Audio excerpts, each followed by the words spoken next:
waxaad noogu soo xigo oo rajeynaya walaalkay Mahad xildhibaan Mahad inuu isagana markii kelmadiisa meesha ka dhiibto xildhibaan Mahad waa dhalinyarada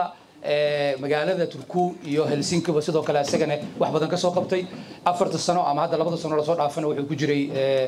golaha dhexe ee magaalada Helsinki waa ninka hadda dhalinyarada reer Soomaalida wadanka Finland aad wax ula qabta isagana sidoo kale walaalkay waa soo dhawaanay Mahad soo dhawaad brother بسم الله والصلاة والسلام على رسول الله صلى الله عليه وسلم فرحت جارة يعني جيت هاي مقالة عن حلبان كأهي إنه مرتي ويا هاي نيكا صومالي مانتي وجيسي سنة أوران كرو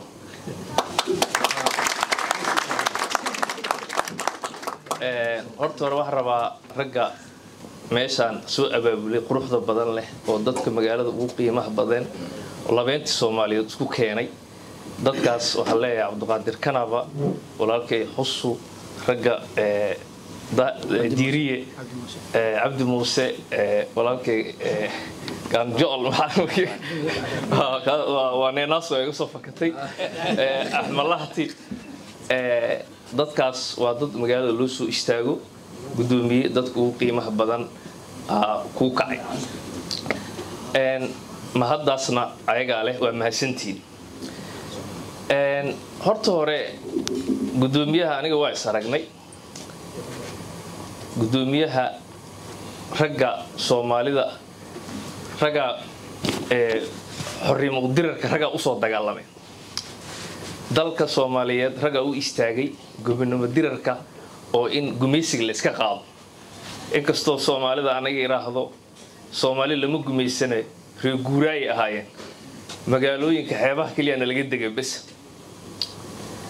ragii soo halgamay ninba wuxuu yiri ninba gabi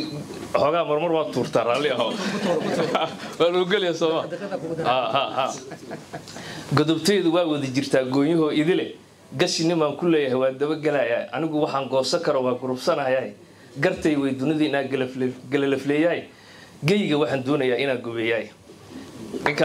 ninkaas gobonimo inuu gobeeyo u dagaalamay maanta tiyo kala nusugaysa Soomaali hadaan nahay dadka la dagaalayay shalayna gumeystaha dadoo soo diray oo dalku u soo diray dagaalku ugu badnaa oo lala galay dad Soomaaliyeed ahaayeen ogaada nimanka maanta meeshii joogana shaar kale oo diini la yimaadeen oo anaga diintii aan naqaanay ee ka been sheegeen oo lagu soo koriyay waana ka xanuun badan tahay qof kasto Soomaali ah diinta soo u jecel yahay waa ogtiin uu istaagay anigoo 12 jira oo nin aad u yar ah oo hooyaday xamar inta iga soo wada gaalka ciideed ma qolo oo tabliiq meel ku haysto tabliiq u horeeya misaad agteena xaafadda soo degnaba asir ku soo dukada nin baa jannada iga sheekay wadaad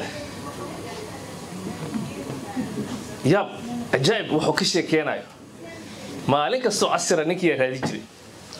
jaceelka ninkaas oo qabo hooyaday waa ka jeclaaday wuxuu iga sheekay Ilaahay wuxuu jannada nagu diyaariyay iyo shaqo u baahan tahay marka ninkaas hadduu waagaas dhihi lahaa jannada xaafadda way xaafadda galado dhihi lahaa ka war وقلها رنت waxaan ka hadlayo waa wax aniga soo maray way marka dadka noocaas ah waa u dagaalamay oo dhalinyaro ah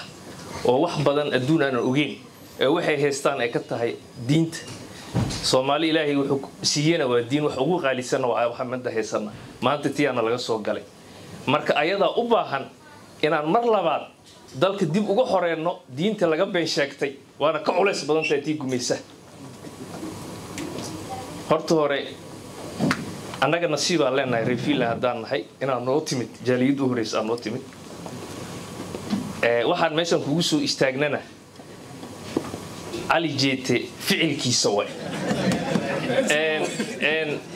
wax kalena ma aha waxa tustay inay nimanka dhiiga naga da'aya ayagana dhiig ka da'ayo xabada anagana dululinays in ayagana dululi karto geesinimadaas waxay tahay oday dhaqameedkii oo na hogaaminaya bareeri waay siyaasiyiintii baa waaweynaabaa bareeri waay iyada adigu ku dhiiriso oo motivation u noqoto oo road model u noqoto siyaasiyiintii macal madaxweynaha gaartay libintaasna adaa iska leh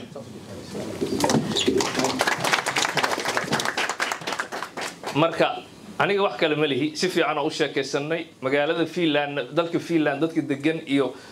gudoomiyana oo u sheegay anigana waa hoosta ugu dhigay marka anaga waxa dhigi lahaa diyaar aan nahay ciidan oo Finland gurmada la maraa na hogaami dagaalka nabad geli hal eray oo kala leeyahay ninkan Hirshabelle gudoomiye gobol oo soo noqday waxaan caawinaga codsanayaa madaxweynaha soo socdo Hirshabelle inaan anaga qolada ugu horeys ku taageernaa noqono